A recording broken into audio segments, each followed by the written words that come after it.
Livro de Efésios, capítulo 3, a partir do verso 14, diz assim: Por essa razão, ajoelho-me diante do Pai, do qual recebe o nome toda a família nos céus e na terra.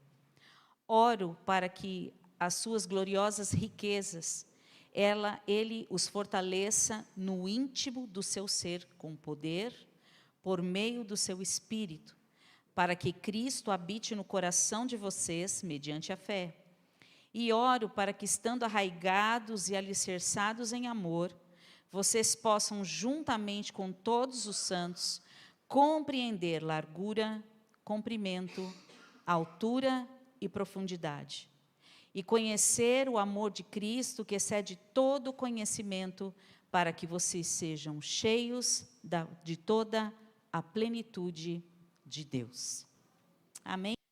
Nessa passagem aqui, Paulo, nesse cenário, no momento em que ele escreve essa carta, Paulo está preso numa prisão domiciliar. Paulo, ele estava em Cesareia, e devido a algo que aconteceu, que eu vou falar para vocês daqui a pouco, ele foi preso e enviado para Roma, e lá ele ficou em Roma, numa prisão domiciliar. Ele não podia sair para nada. Segundo uma pesquisa que eu fiz, me parece que nesse período que ele ficou nesta casa, ele ficou amarrado a um soldado para que ele não tivesse oportunidade de sair. Porque Paulo tinha feito e tinha passado por vários lugares, pregado o evangelho em vários lugares, e esse evangelho estava tendo um efeito muito forte. Então, enquanto Paulo está nessa prisão domiciliar, ele escreve diversas cartas, e uma delas ele escreve ao povo de Éfeso. E Paulo, ele começa essa carta dizendo assim: por essa razão. Toda vez que você lê na Bíblia, por essa razão, no entanto, entretanto, significa que antes do que vai ser dito, mediante a essa introdução, é porque um cenário aconteceu antes. Então, toda vez que você estiver lendo a palavra de Deus, toda vez que você encontrar, entretanto, portanto, em razão de, porquê, leia os capítulos anteriores, porque eles vão revelar o por essa razão, ou o porquê dessa introdução que o autor está escrevendo. Antes desse cenário aqui, quando Paulo escreve essa carta, escreve as orações que ele faz, Paulo havia feito uma grande pregação em Éfeso, e muitas pessoas se converteram ao evangelho. Houve uma conversão absurda. Pessoas começaram a deixar o lugar, porque Éfeso é conhecido por ter muitos deuses, falsos deuses. Então, as pessoas começaram a abandonar aquilo e começaram a serem acendidas pela luz do evangelho. O evangelho chegou lá com muita potência, Paulo pregou lá, e muitas pessoas se converteram a Cristo. Então, dentro desse cenário, Paulo fazia uma pregação da qual os judeus se incomodaram demais. Por isso é que Paulo foi preso. Os judeus pediram a prisão dele. Porque Paulo estava dizendo a seguinte coisa, a seguinte palavra, ele estava dizendo: olha, os gentios, não sei se vocês sabem, mas para quem ainda não conhece, existem os judeus, que são realmente aquele povo, né, o povo eleito, o povo escolhido. E nós, aqui, nós somos os gentios. E a palavra declara que nós fomos enxertados na videira verdadeira. Ou seja, não era para nós, mas o amor de Cristo era tão grande, era tão maravilhoso, era tão extenso, que ele olhou para aqueles que não eram ainda o seu povo eleito, mas ele olhou e viu que os gentios estavam aceitando a palavra. Ele viu que os gentios estavam se convencendo. Ele viu que os gentios também tinham fome, tinham sede. Assim como eu e você, um dia alguém pregou para nós e gerou em nós uma sede, uma fome de Deus, da mesma maneira um povo também foi alcançado. E lá o povo de Éfeso foi alcançado por essas verdades.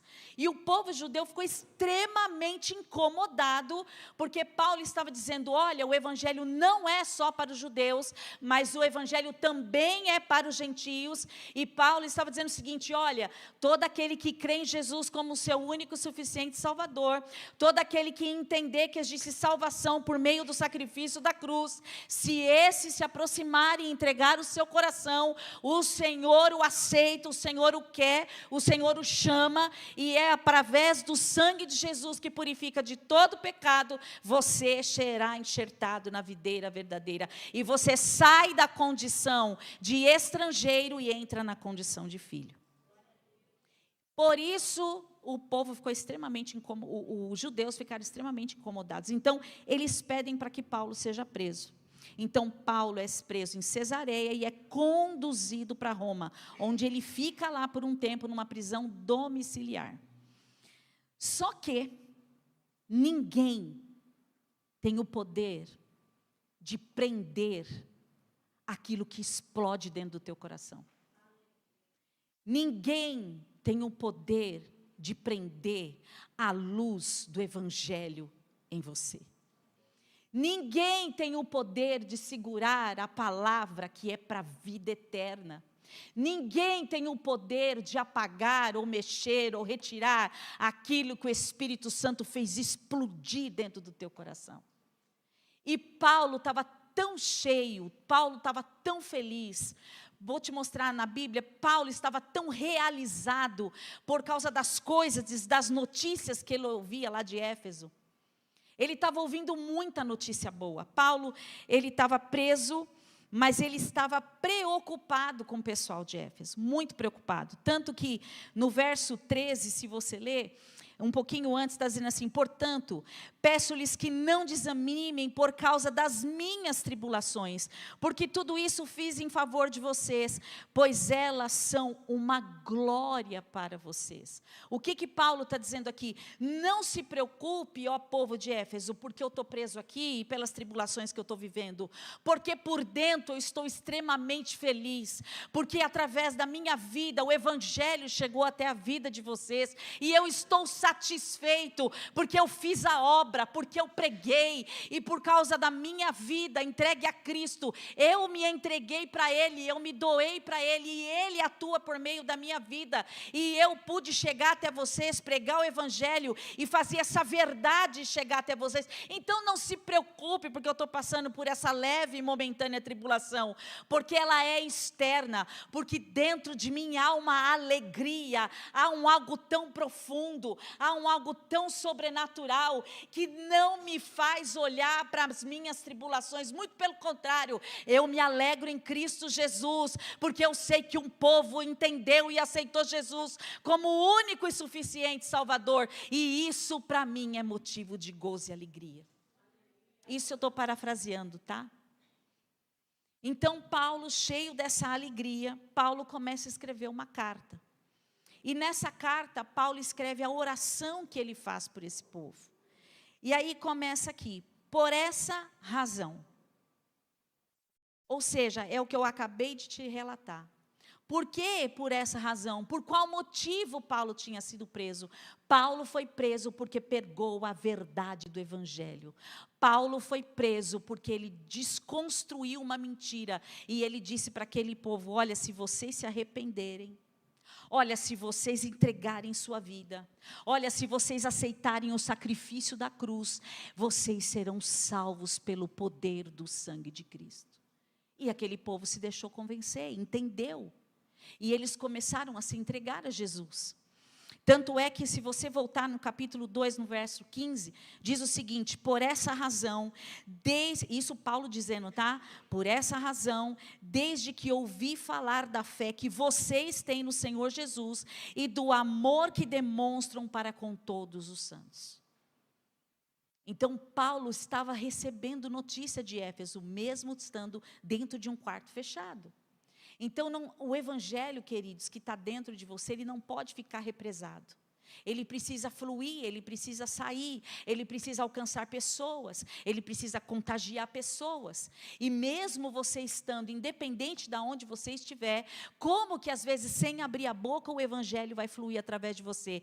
Por meio das suas atitudes, por meio das suas ações, pelo amor que você vai derramar na vida de alguém, por algo que você troca, por um abraço que você dá, por uma palavra de ânimo. Porque aqui o que Paulo estava dizendo é: não desanime desanime, ou seja, porque você acabou de receber a palavra e eu estou aqui preso, isso não é uma condição para mim que me incomoda, muito pelo contrário, eu estou preso por causa de algo muito maior do que eu, e esse algo que é muito maior é o Evangelho de Deus na minha vida. Ei, querido, existe um grande tesouro dentro da tua vida, existe algo que te enche, algo que te preenche, e esse algo precisa sair, precisa fluir. Paulo recebeu a incumbência de pregar o Evangelho, e nessa noite eu quero dizer para você, como igreja, você também tem a mesma incumbência de aquilo que foi cantado aqui, e de por todo mundo e pregar o Evangelho a toda criatura. Chega de uma igreja calada e estacionada,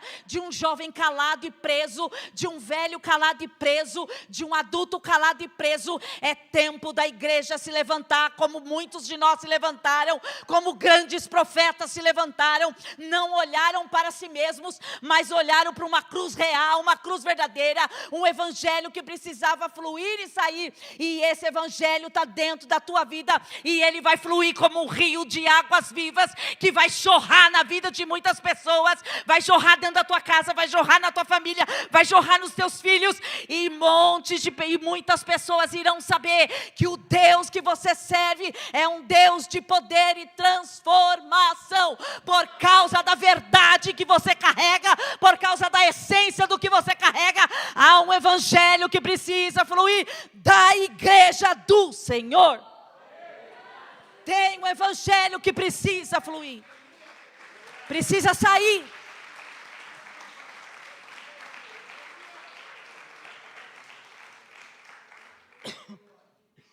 Então Paulo começa a fazer essa oração, e a primeira coisa que ele faz é dobrar os joelhos diante do Pai.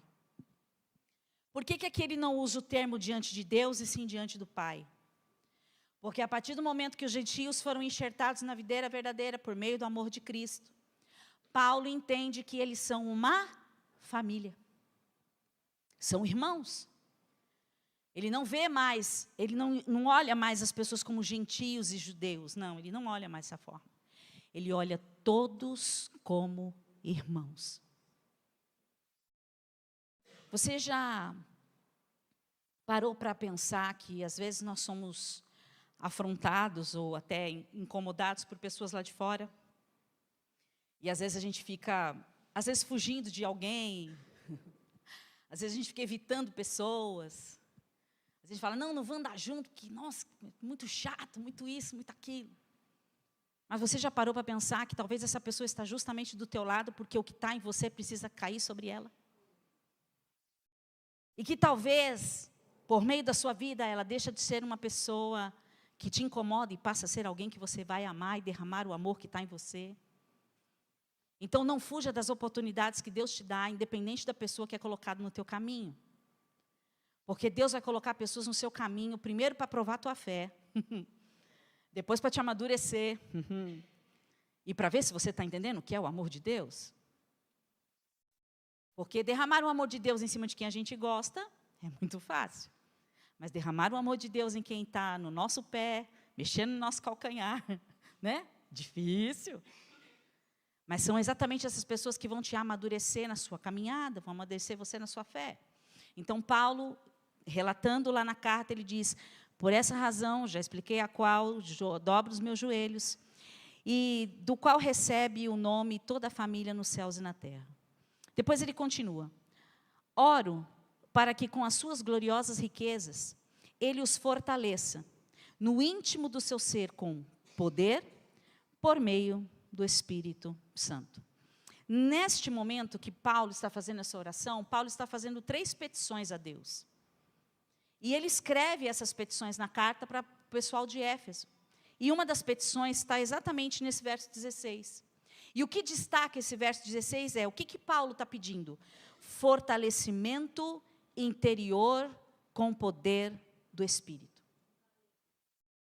Paulo está dizendo assim, fortaleça o Senhor, aquele povo, são meus irmãos, fortaleça-os pelo poder do teu Espírito. Temos que estar firmes por dentro e cheios de esperança, munidos dessa palavra e alicerçados nela. Não interessa a situação externa. O que vale é como você está por dentro. Você sabe que às vezes nós, por fora, está tudo bem, está tudo sob controle.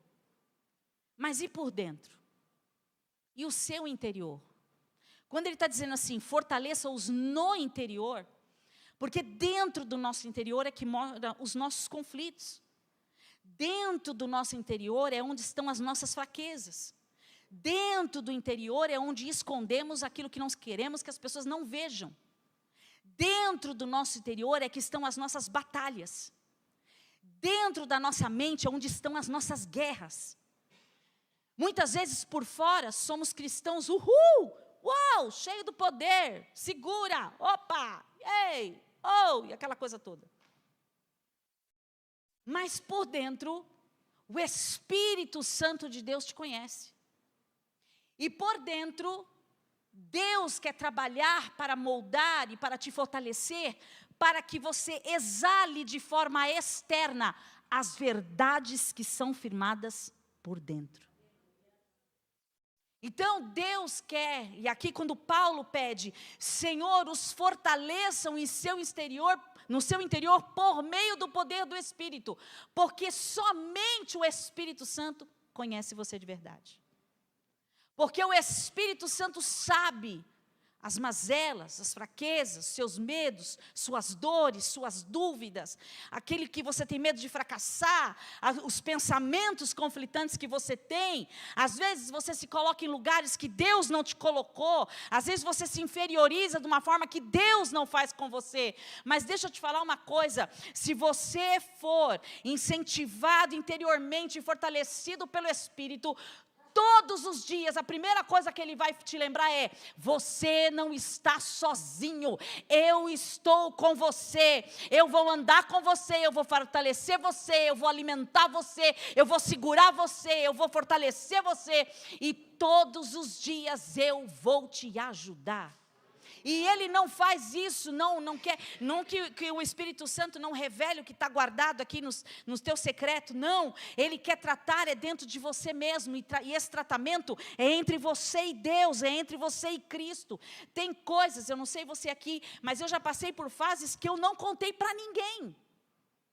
Guerras internas que eu não consegui, e não é porque eu não queria ajuda, não, eu queria, mas eu não tinha força para contar o que estava acontecendo.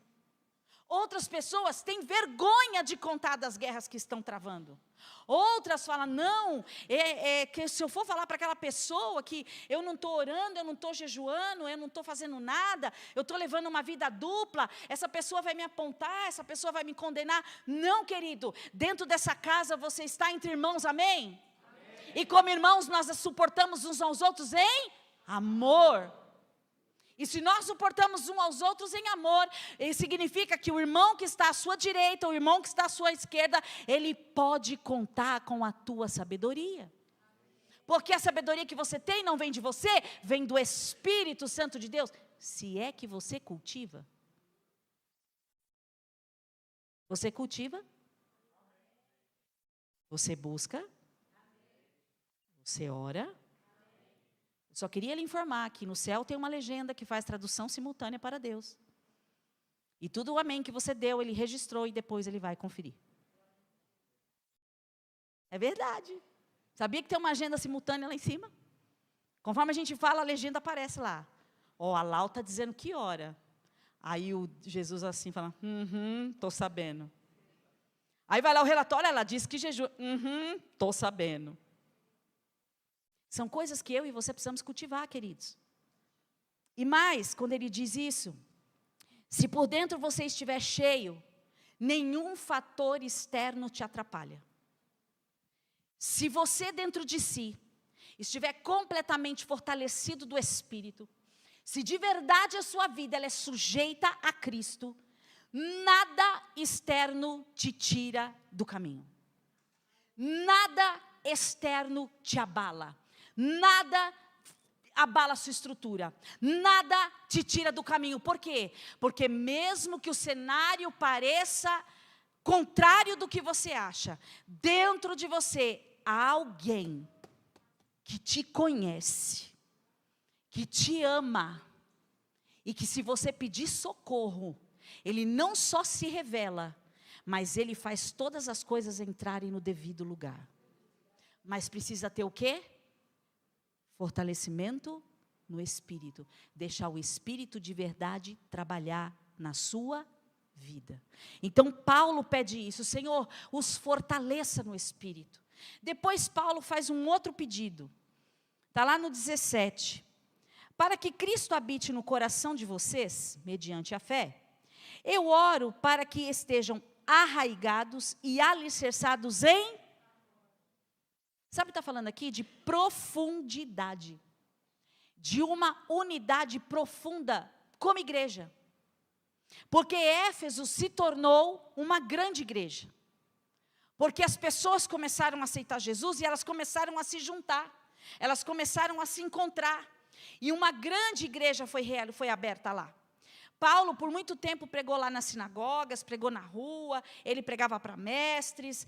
Só que ele precisou sair de lá por um tempo, ele deixou algumas pessoas responsáveis lá, Priscila e Áquila foram uma delas, que ele deixou responsável lá, para que continuasse conduzindo a igreja.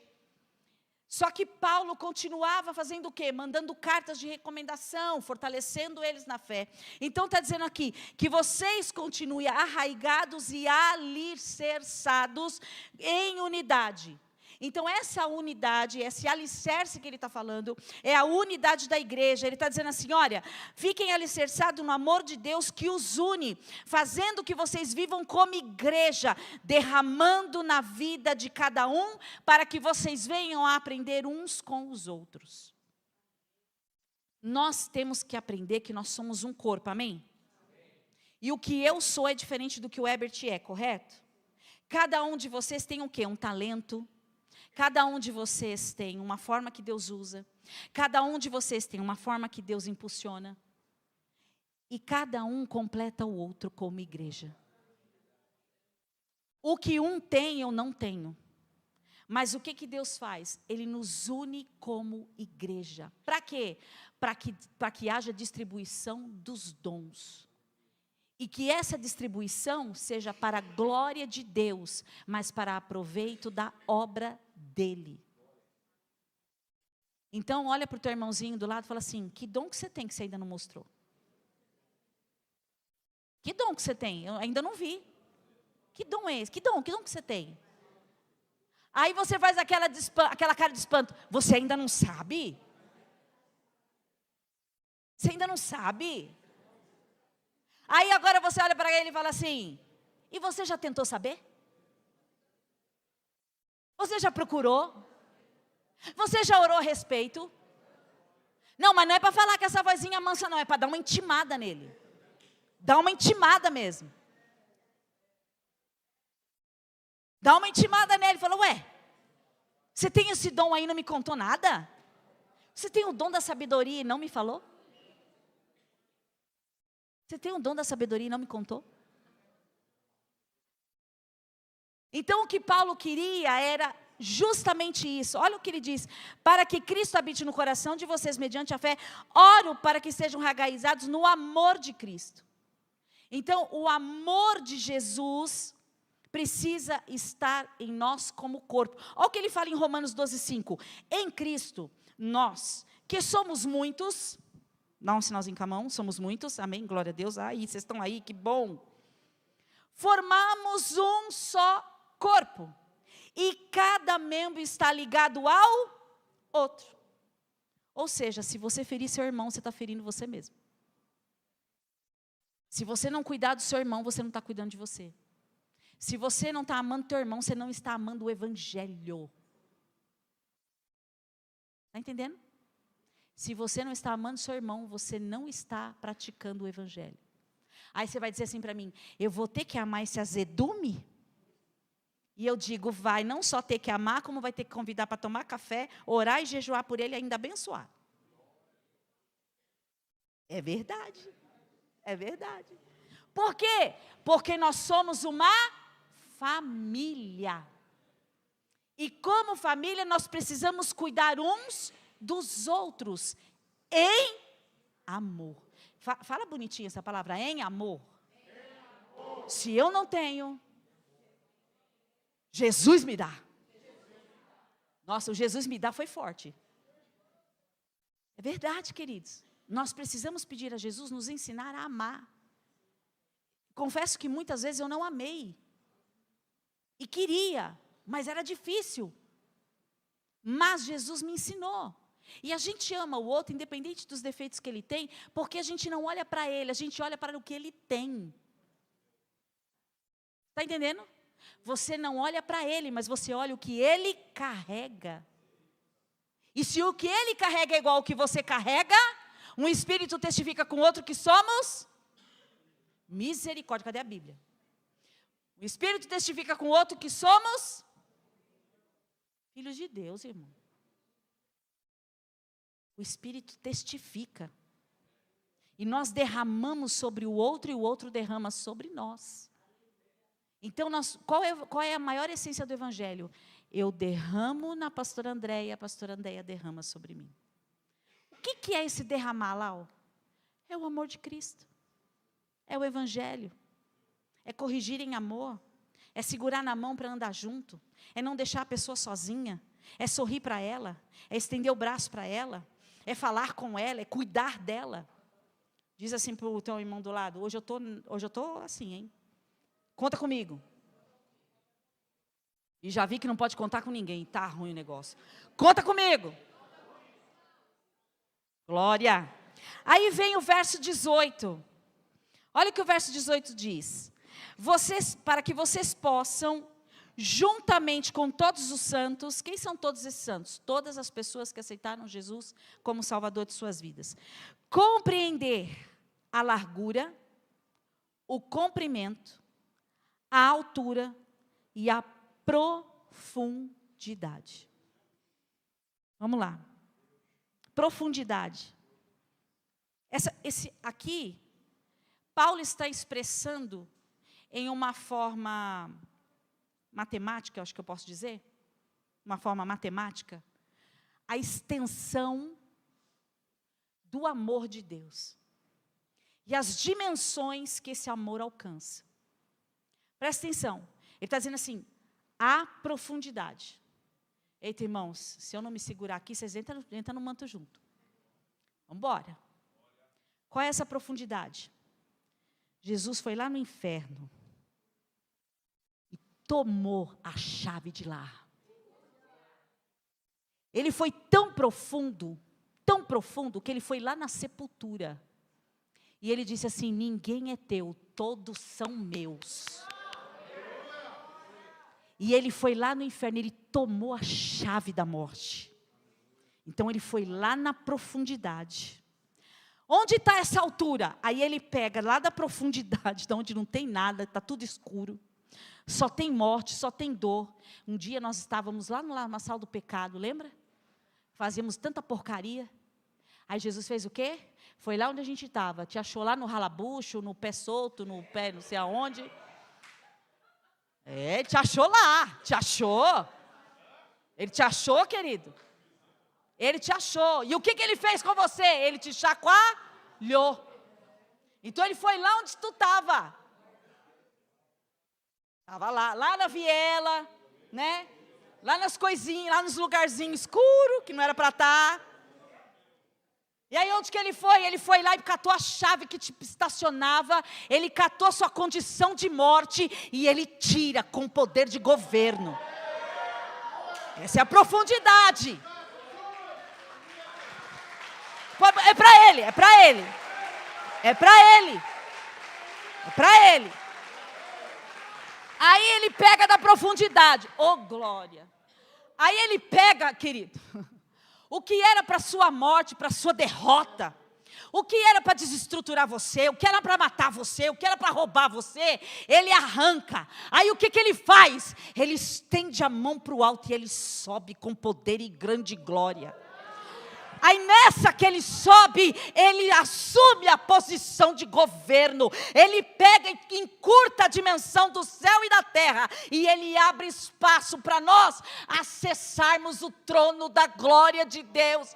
E ele se assenta do lado de Deus como o rei que é. E ele diz para você, não tem mais separação entre céus e terra. Porque eu paguei o preço. E você tem acesso ao trono da glória.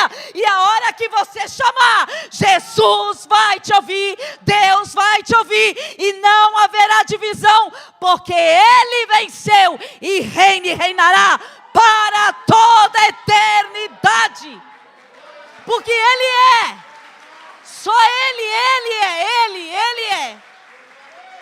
Aí não tem, isso é uma parte do amor, que é o amor da profundeza e levando para a altura. Meu Deus, que amor é esse? Aí ele pega e fala assim, agora tem o comprimento e a largura. Na largura, meu Deus do céu, a largura é aquela que todo mundo cabe. Ele estende um amor para todos. É a largura da extensão do amor de Deus. Ele vai abrindo a tenda, ele vai abrindo o braço. Ele vai abrindo as dimensões porque Ele não quer que ninguém se perca. Ei, você que está aqui nessa noite, que você afastou um pouquinho do amor de Jesus, você que está aqui nessa noite, saiu um pouquinho debaixo da tenda, deixa eu falar para você, por sua causa, a tenda se estendeu, só para poder te alcançar e te trazer de volta. Se Ele tiver que alargar, Ele alarga. Se Ele tiver que estender, Ele estende. Mas Ele não perde nenhum filho dEle. Não, porque Ele é Deus. Aí vem o comprimento. Aí no comprimento eu fiquei quebrando cabeça. No comprimento. O comprimento é mais incrível ainda do amor dele. Porque o comprimento do amor dele começou lá no jardim do Éden, no Adão. E vem se estendendo, se estendendo, se estendendo, se estendendo. E não vai parar. Por quê? Porque ele é eterno. Como Ele é eterno, o amor não cessa. Como Ele é eterno, o comprimento não para. Como Ele é eterno, não tem como parar e não tem como acabar. Porque Ele é a razão de tudo. Então não tem como ter fim.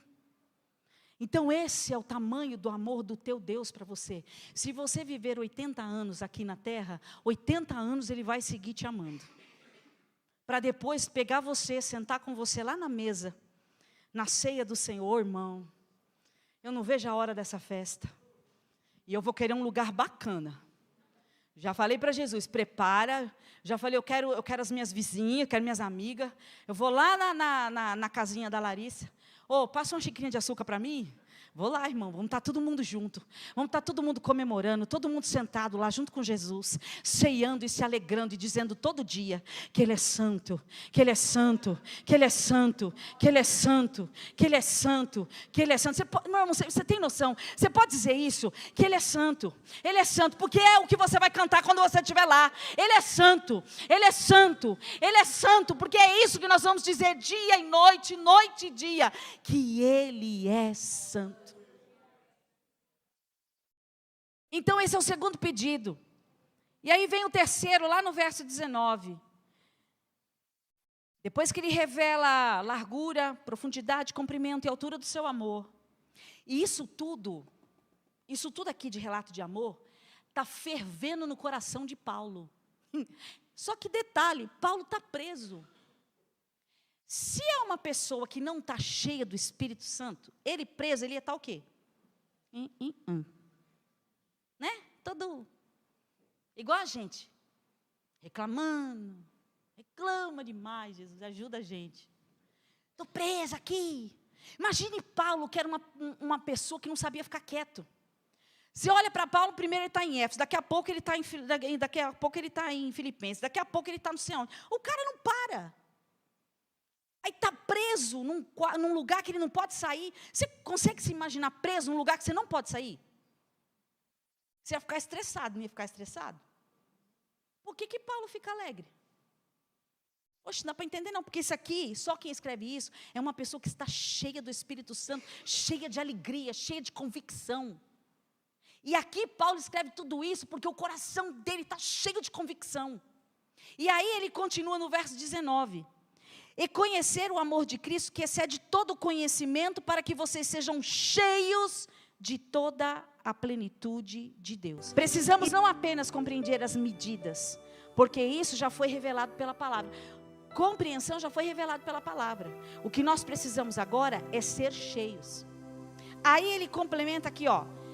E conhecer o amor de Cristo que excede todo conhecimento, para que vocês sejam cheios da plenitude de Deus.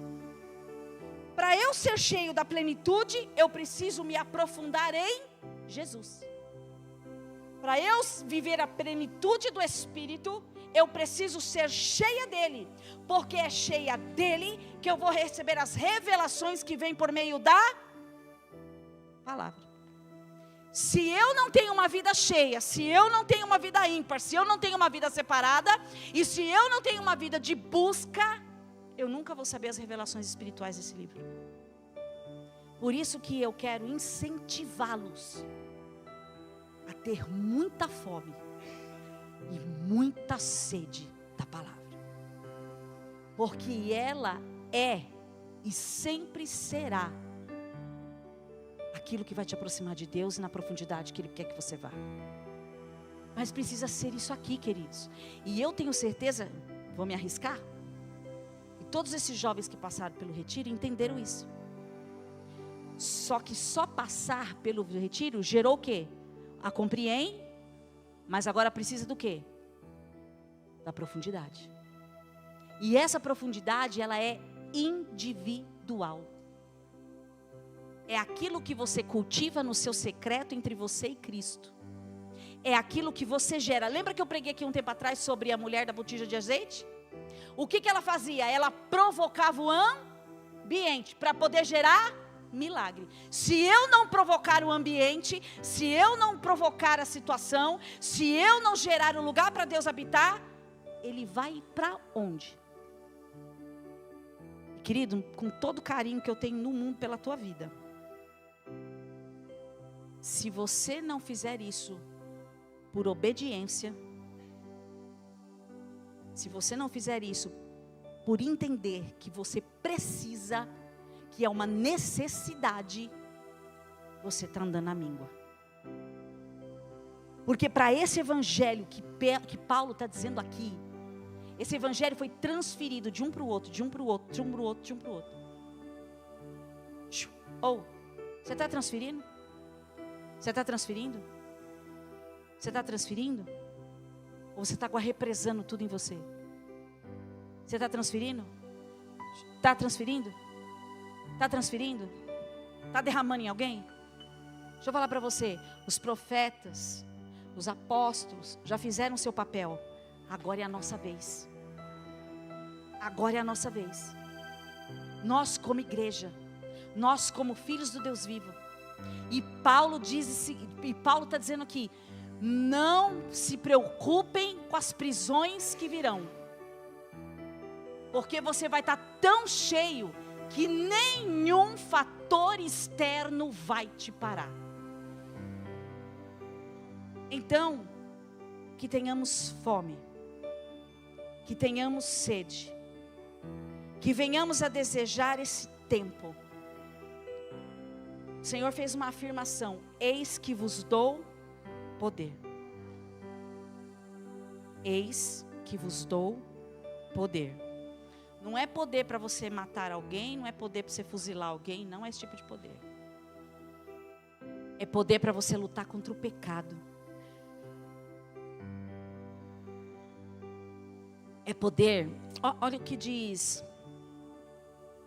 2 Timóteo, espera lá, 2 Timóteo, cadê? 2 Timóteo capítulo 1, versículo 7, por favor. 2 Timóteo capítulo 1, versículo 7. Porque Deus não nos deu um espírito de temor, em outras versões de covardia, mas de fortaleza, de amor e de moderação. Só que na minha versão, diz o seguinte, 2 Timóteo: pois Deus não nos deu um espírito de covardia, mas de poder, de amor e de equilíbrio. Sabe o que ele está dizendo assim? Por meio do meu espírito eu te dou poder para lutar contra o pecado. Eu te dou poder para você dizer não para o mundo e sim para mim. Eu derramo poder sobre a tua vida. E ele está dizendo assim, e também te dou amor. Por que o amor? Porque o amor é a essência de tudo. Paulo diz que não adianta nada se não tiver o amor. Não adianta falar a língua dos homens e dos anjos. Sem amor, nada disso vale. E aí ele encerra, e de equilíbrio. Então, queridos, nessa noite aqui, para a minha vida e para a tua vida, eis que vos dou poder. Se coloque de pé.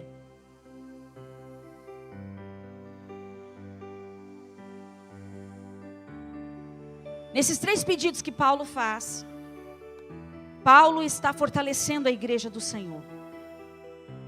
Paulo está fortalecendo em amor. Você entendeu o tamanho da dimensão do amor de Deus pela tua vida, tudo que Ele fez. E esse povo também entendeu. Então, você que está aqui nessa noite, você tem uma família e você tem um pai. E você foi resgatado e paga um preço caro pela tua vida. Um preço alto. Um preço, queridos, que Jesus pagou com muito amor. Eu não sei como é que está a tua profundidade, a extensão, eu não sei como é que está. Mas uma coisa é certa. Se você está precisando de sede de Deus e de fome de Deus, para que isso seja gerado na tua vida, você precisa entender naquilo que Deus está te chamando. Eu não vou chamar você aqui à frente não. A não ser que o seu coração sinta e você queira vir. Eu vou deixar à vontade, eu não vou chamar. Mas se você entende que está faltando essa profundidade em Deus, que está faltando você ser cheio, que está faltando esse mover, esse impulsionar, essa convicção na tua vida, ore aí no seu lugar. Comece a falar com Deus. Deus, eu quero viver isso. Eu quero viver essa profundidade desse amor. Senhor, eu quero que o Senhor trabalhe na minha vida. Senhor, se tem algo em mim que está faltando, Senhor, eu estou aqui para rasgar o meu coração para Ti. Me ajuda, Jesus. Me ajuda, Jesus. Porque Ele é o seu amigo. Se você não está conseguindo pregar o Evangelho, esse Evangelho que está dentro da tua alma, dentro do teu coração, pede para Deus tirar as amarras hoje. Se é timidez, se é medo, se é vergonha, fala para Jesus tirar tudo isso da tua vida. Fala, Jesus, eu quero dar continuidade àquilo que a igreja de Éfeso recebeu. Eu quero dar continuidade naquilo que Paulo pregou, naquilo que Mateus pregou, naquilo que João pregou. Eu quero dar continuidade, Senhor. Eu quero ser uma continuidade do Teu Evangelho. Eu quero ser uma continuidade do Teu mover. Eu quero ser uma continuidade das Tuas verdades. Oh, meu Deus. Senhor, enche-me do Teu Espírito com poder e autoridade. Enche-me, Senhor. Enche-me do Teu poder e da Tua autoridade, porque eu quero ser cheio. Me esvazia, Senhor, para que eu seja cheia do Teu Espírito. Tira de mim tudo que me impede de fluir e coloque em mim o fluir da Tua graça, da Tua misericórdia. Senhor, eu nunca preguei o Evangelho para alguém, mas nessa noite eu saio daqui decidido e decidida. Eu continuarei e darei extensão ao Evangelho que vem sendo pregado desde a fundação do mundo. Saia daqui hoje como um discípulo de Cristo. Saia daqui hoje com a autoridade do poder de Deus sobre a tua vida. Saia daqui entendendo quem você é. Você é discípulo de Cristo, filho amado e chamado, enxertado na videira